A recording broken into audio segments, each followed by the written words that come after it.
You know, if you're going to be a detective, it's not always wise to carry your average semi-automatic pistol, like a P2020, RE45, Wingman, Glock 17, any of those freaking pistols. It is not the wisest choice to carry one of those because then it's a pretty big pistol. It's not... You see people with open carry and stuff, and you usually see the pistol being seen and stuff, like a 5.7, I don't know, a Desert Eagle maybe. Have you ever seen that stuff? If you're going to be a detective, then you're going to need something that's usually the detective's go-to choice for a pistol. A pistol or a revolver chambered in .38 Special.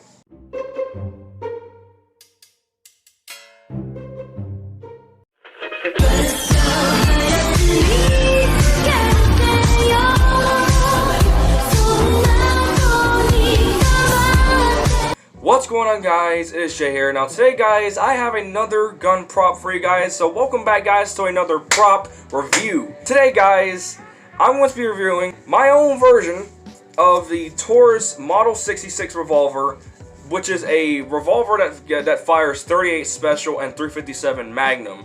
And what's really funny is that I actually have a replica .357 Magnum bullet right here from my old Airsoft UK Arms revolver, which unfortunately ended up breaking by itself. And as you see here, alright, fine, following the same time. And as you see here, this is what a .357 Magnum, this is probably as close as you can get to a replica of a real-life .357 Magnum bullet. Because in, like, like compressed gas airsoft guns, like, you know, for revolvers, they usually have actual metal or brass shell casings for those types of revolvers. But for, like, you know, spring airsoft revolvers, they usually have these plastic shells. And for this, there's no cylinders or anything to open up on this gun, but if you place it right here, it actually looks like that could probably fit in there. And as you see right there, I don't know if you guys can see that, like right here. Can you guys see that? Yeah, something similar to that. And .38 Special is basically just a shortened version of .357 Magnum, and .357 Magnum is a lengthened version of .38 Special, because it basically just has, like, the only difference between .38 Special and .357 Magnum is that .357 Magnum is a lengthened version of .38 Special, and it has an increased powder load inside its bullet. Whereas a .38 Special is kind of similar to 22 long barrel, because, you know, they kind of have different, you know, because they kind of have the, you know, almost the same low recoil, especially 22 long rifle. I mean, like, that thing barely has any kick to it at all. Compare that to the FN 5.7 and P90, which shoot 5.7 by 28mm bullets. These things are almost all the exact same. And while I was constructing this thing, I did kind of see a little bit of a problem. Is that the barrel right here kind of looks like it's tilting to the left very, very slightly. This is very dangerous. But when I have one eye closed, it looks like the barrel's tilting at the front, like right here at the front, very slightly to the left. But when I just have both eyes open, it just doesn't look like anything. But, you know, as long as I've made, and also even the way right here, it looks like it's been either tilting to the, yeah, it looks like it's tilting to the left. So, yeah, I mean, I don't know what's with that, but hey, at least I have a revolver like this. And as long as it looks good on camera and looks good to everybody else, then, you know, I don't really care. So, yeah, as you see here, this is a Taurus Model 66 revolver. As I said, that fires .38 Special or .357 Magnum, because they're basically both the same thing. Like 10mm and 40 Smith & Wesson are basically the same bullet, because, you know, 10mm is only just like a little bit, well, it's not technically the same, but they're same technically, but they're not the same, because 10mm has an increased power load, you know, similar to .357 Magnum, but they both have different points to the tips of the bullet. So yeah, it's almost similar to that. But as you see here, I think this is a 4-inch barrel on the actual revolver, because Model 66 revolvers, as I actually researched to find a reference photo for this the day I was going to make this, was that apparently they have Model 66 revolvers that have like a 6-inch barrel, which is a little bit longer than this. This looks like your average detective revolver, you know, something that a detective would carry on them, which is what the intro was supposed to be about. Because like this is like something that, you know, like an old school detective back in the 1930s would carry. Although I don't think Taurus existed back in the 1930s, I think they did. But this is something that you would see like see them carry on their person, like, you know, walking around, you know, and then they investigate, and then once they hear a criminal going down, they freaking pull out their coat, and then, you know, because revolvers don't have safeties, which is kind of bad, but, you know, that's just how revolvers were made in the past, or, like, you know, that's just how they were made. Revolvers typically don't have safeties. I want to make an R8 revolver, which is a 8-shot revolver, which is like the only other time you ever see a revolver that shoots more than just 6 or 5 bullets. Because an R8 revolver is also chambered in .357 Magnum. But in CSGO back then, when the gun was first released in CSGO, the gun was so broken. I actually always heard it was like one of the most powerful freaking pistols, or actually just one of the most powerful guns you could use in the game. But this thing, I like it because it looks like, you know, it actually kind of looks like the Bulldog revolver, like the Webley Bulldog revolver, but instead it's a little bit bigger, because I think the Webley Bulldog revolver is smaller than this. This may be a 1-1 scale, or might even be a little bit bigger, maybe a little bit bigger than 1-1 scale, like than the actual Taurus Model 66. It might be a little bit bigger, but to me, I think it might be a 1-1 scale, except for this trigger guard. Ugh. I don't know why I made it like this, but that's the only better way I could kind of get this out. I actually do remember I made some of these with, like, out of very thin pieces of cardboard, but that did not seem to work, because unfortunately, while I was getting ready to hot glue all that stuff together, one piece failed on me because the glue was starting to dry up way too easy because the air was on in the house, and it started to dry up very easily, and it did, and I was not able to kind of get it into the right position, and it stuck there. So I was very mad that day, but luckily enough, I did have some help. My bro had helped me, lended me some of his cardboard, and that's how I was able to make this. And also, this is where the freaking revolver goes. I remember, for those who remember that wingman prop that I made out of that Nerf gun, that's actually, I remember I used to take that to my dad's house, and I would walk around with that, and then, like, around his neighborhood, I would just shoot at pretend I'm shooting at the ground, because, you know, it's not real. But yeah, I mean, like, if it wasn't for my baby bro, if it wasn't for my brother, then this would have not been possible. So shout out to him. So anyways, yeah, and also how I finished this and how this was actually possible was that I still had a few other cutouts that were left over, which were supposed to be the entire thing itself, and I had some left over. And I ended up tracing over the cardboard and tracing over this. And this is how I made this. Like, it was kind of a hard journey, because for one, none of these little, like, flaps right here were not supposed to be up here. But in a sense, I wanted to look a little bit more cleaner and a little bit more real life, like make it bring it to life a little bit more. I wanted these panels, I don't know what that was, but I wanted these panels up here, so they just kind of cover off some of the cardboard. Of course, some pieces I was not going to, like, patch up.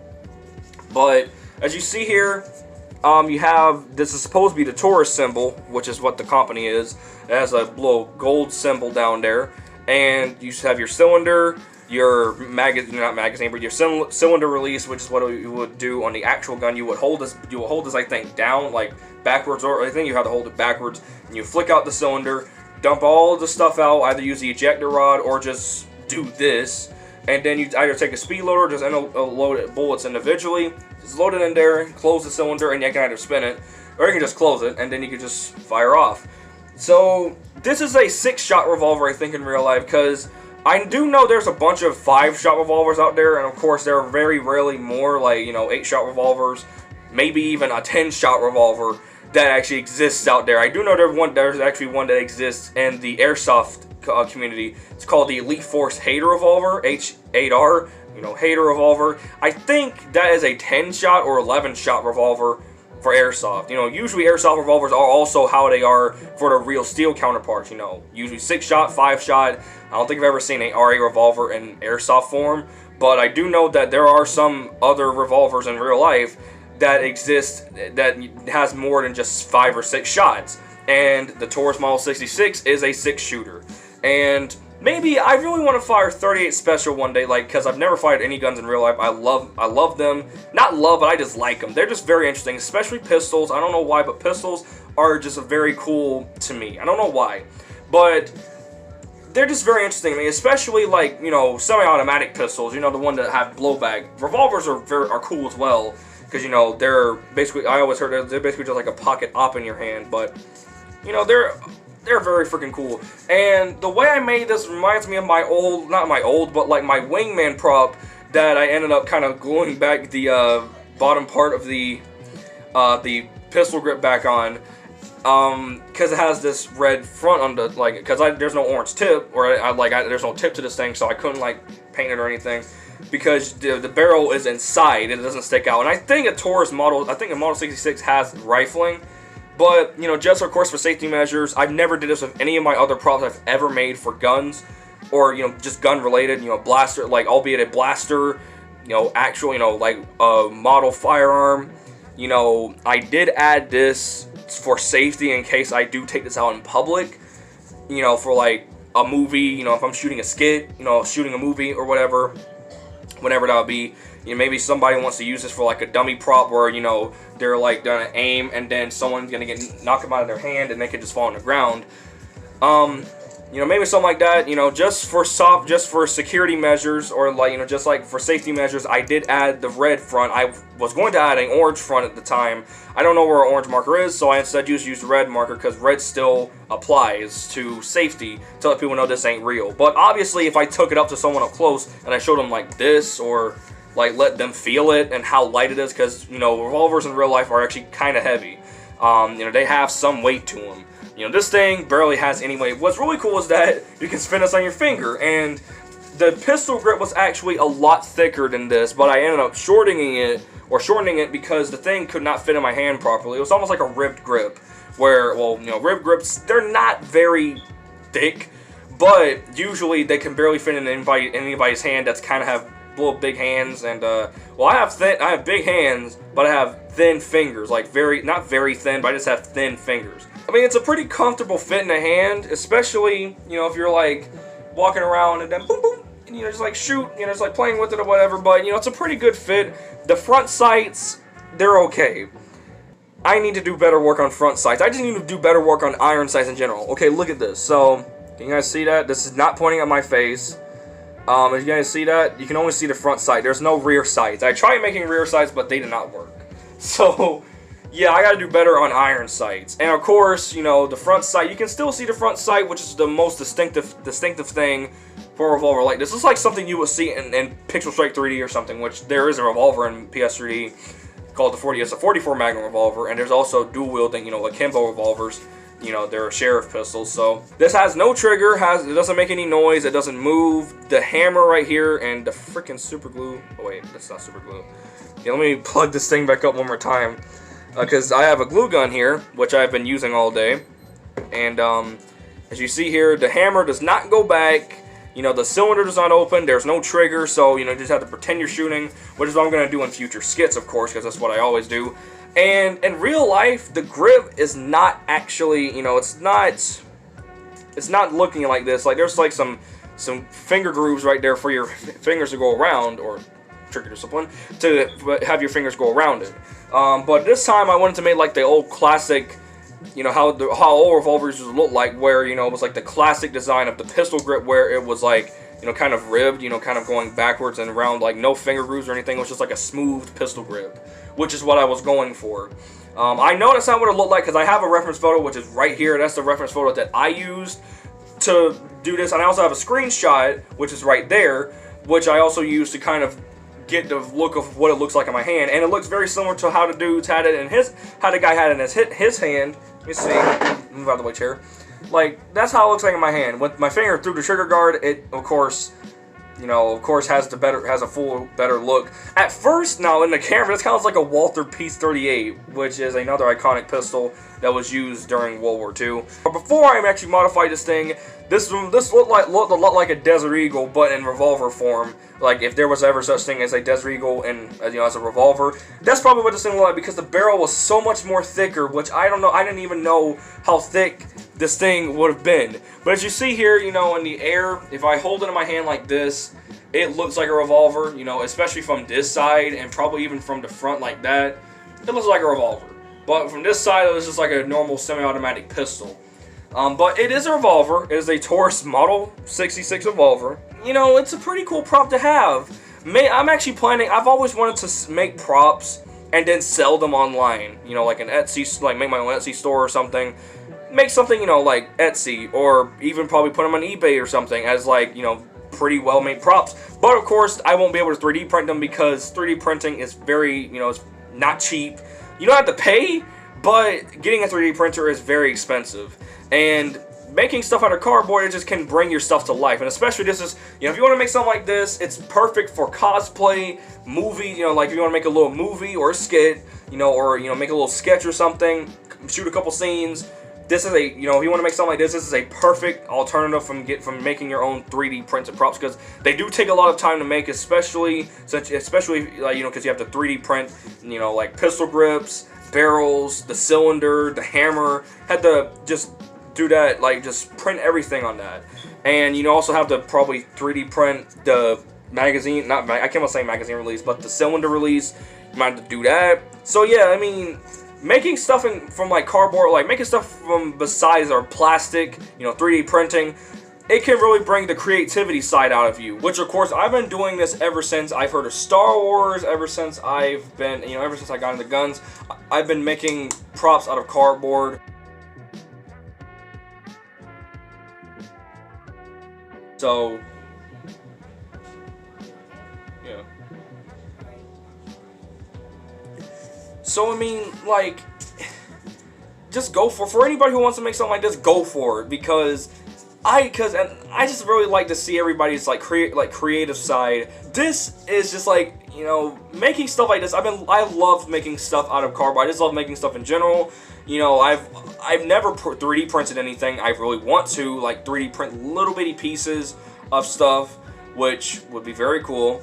But that's probably never gonna happen. If you guys want to make stuff like this, if you guys want to make a cardboard sword and then hot glue the stuff, or even just tape the stuff with some pretty good tape, go for it, because that just takes you off into the cosplay world, which is of course also one of the main reasons how I got into making these types of things, because I also started making stuff like cardboard objects, like when I started getting into cosplay. You know, Dragon Buckler. For anybody who remembers seeing that video, I made the Dragon Buckler, or the Green Ranger Morphin from Mighty Morphin / Jew Ranger. I made that. It was like inside the holster. I think I forgot what other like kind of morphers I made. Yeah, I do remember. I made the Shift Changer, or the Rev Morpher from Go Andra or Power Rangers RPM, or Engine Sentai Go Andra or Power Rangers RPM. I made that. That thing has stayed with me for a while. Like, it's not me anymore, of course. I think it left me at like mid 2018. I think it ended up ripping on me. But as you see here, just making stuff like this is like, and then showing people, although barely anybody watches my videos, because I'm still a very small channel, I just love doing it for the sake of it. Because making stuff like this, and then there might be some people around here saying, oh, this looks pretty freaking cool, you know, making guns and stuff. And some of my friends do like guns, some of them do. Making stuff like this just really makes me happy, and I really want to see if you guys can start making stuff like this too, because just bring the creativity side out of you. That is just the one thing I really just want to see from you guys, because making stuff like this, as I said, makes me happy. No, because this is like my passion, making props. And maybe in the future, I might end up being a prop maker, or even probably like to be the person who stores props in like the back of like some type of movie set, which that would be pretty freaking cool. But you know, as I said, this is like my passion. I love making props, not just guns. I love making other different things. And for those who really want to start making, like, not guns, but like melee weapons, and if you guys really want to make guns, you guys need to, kind of get the fix of, you know, regulations of, if you ever take this in a city, you could very well probably get threatened by, I don't know, a gangbanger or something. You could probably get arrested by the police because they might think this is real. But, you know, the main thing for people who've been making props and sell them on Etsy, they have to put orange tips on the front of them. You know, for like gun props, they have to put orange tips or red tips on them to let people know that, oh, this is not real. It's a plastic toy, basically. Now, these are not toys, okay? Well, you know, well, they're actually somewhat toys. You know, you get to play around with them and stuff. They're not real. You can't shoot anybody with them. You get, well, this can actually be kind of a weapon because you can bat people upside the head with them. But it's not like, I still sometimes will consider some of these as toys. I play around with them a lot, yes, but these weapons or like these props could be very well great for firearm safety. Like, you know, if I had like, you know, I don't know, like some of my pistols, some of the semi-automatic pistol replicas I have, you know, P2020, although it's not necessarily a replica, it's just one I made myself. I got a 1911 prop for anybody who's seen that. I modified that. Let's see what else I have. I have the revolver right here, which I will do something in a minute with that. But yeah, like for those who does want to make gun props, then you need to know the regulations and safety, and you know, and just your safety. You know, just make sure that you know that stuff, so that way you won't get shot, you won't get arrested, or the police will not question you unless you paint this thing with all vivid, bright colors. Then everybody will, of course, say, oh, it's not real. So, yeah, if you guys want to make stuff like this, then go for it. Because, and if you guys do decide to do that, I would really love to see it. Because it just makes me happy just seeing people make props of their own and taking them to conventions and stuff like, you know, Comic-Con, you know, some even take them to, like, anime cons and stuff. So, yeah, I mean, like, making stuff out of this, it's a very cool thing to do. If you want to do it, then do it, because that, you know, that just brings the creativity out of you. And yes, so yeah, if you guys, so if anybody ever comes to me like, oh hey man, like I've been wanting to make this prop for a while, but I don't want people to make fun of me. And you know, I don't want people to make fun of me if I ever bring it out in public, or if I take it to like a convention or something. I'm pretty sure people are gonna laugh at me. I'm gonna be like, man, just make it, and just, you know, and make it as accurate as you can. And f those people that are going to laugh at you. They just don't know how to make props out of this type of stuff. Because at cons, there will be some people who will kind of laugh at you for having a prop that does not look screen accurate or just accurate at all. You know, but, you know, just f those people. It's your creativity. So that basically does it for the end of this video. But I basically just ended the video off on a kind of a personal note. But now let's go ahead and do a comparison for different things. So here is this Fortnite revolver that I showed you guys in the morning vlog, which there was a review for this, but I never released it. And it got deleted before I could even release it. I was going to, but I ended up not.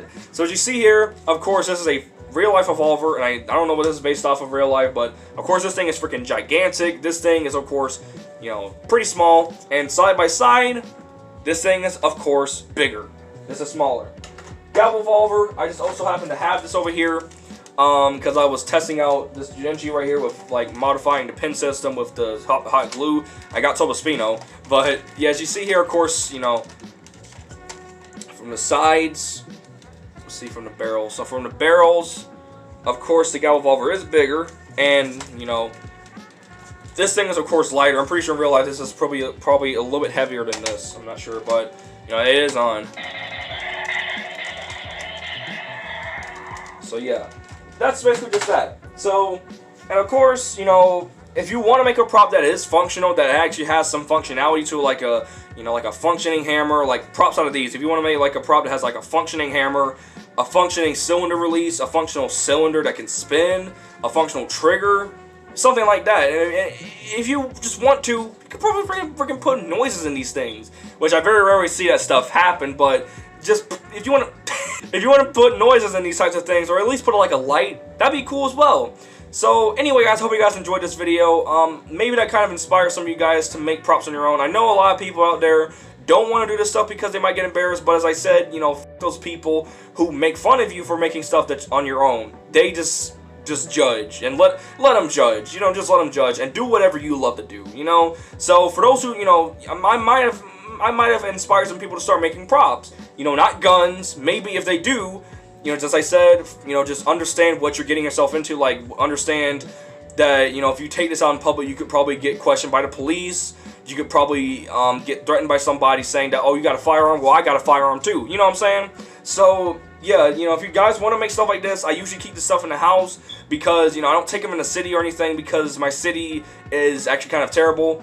All there's like, sometimes violence in the city, but you know, taking this type of stuff in the city is not good. The only time that's good is if you're taking it to a convention or to like a Halloween party or something. So yeah, guys, thank you guys for watching this video, and with that, I hope I inspired some of you guys to make props like this. And if you guys do, then you know, just kind of show me some progress. And with that, I'll see you guys next time.